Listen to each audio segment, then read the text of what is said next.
Sa paggawa ng masarap na leche flan, hindi naman natin kailangan ng 10 itlog o umabot ng 1 dosena. Dahil sa 3 itlog lang ay makakagawa na tayo ng napakasarap na leche flan.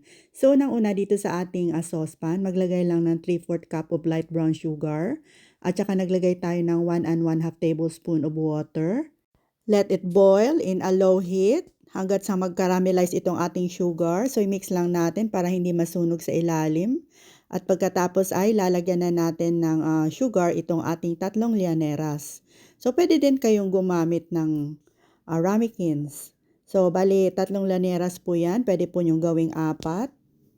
So, dito sa isang bowl, paghalo-haloin na natin ang 3 itlog. Isang latang condensed milk. Ayan, ubusin natin lahat dahil sayang naman. At saka itong isang latang evaporated milk. Kahit anong brand po ng milk yung ilalagay nyo ay wala pong problema. Masarap pa rin. At pagkatapos ay maglalagay tayo ng 2 teaspoon of vanilla essence. At dahan-dahan nating ihalo. Mas maigi yung gumamit tayo ng ganitong wire whisk. Yung ganyan po. Para po talaga yan sa paggawa ng leche flan. So make sure lang na wala nang namumuong egg whites.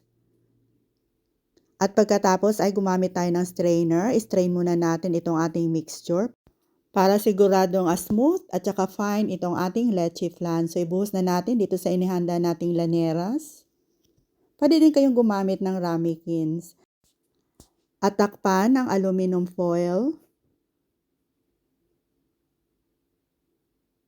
Dahil i-steam natin to, ay lalagyan natin ng hot water. Yung halfway lang po through the llaneras.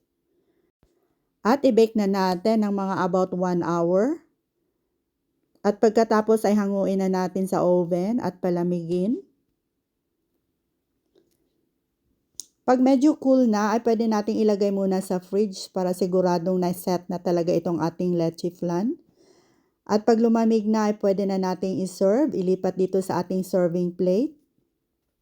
At eto na po, ending with caramel on top. Napaka-smooth and silky po itong ating nagawang leche flan. So, itry nyo na din itong gawin mga Ma'am Shay. Maraming salamat!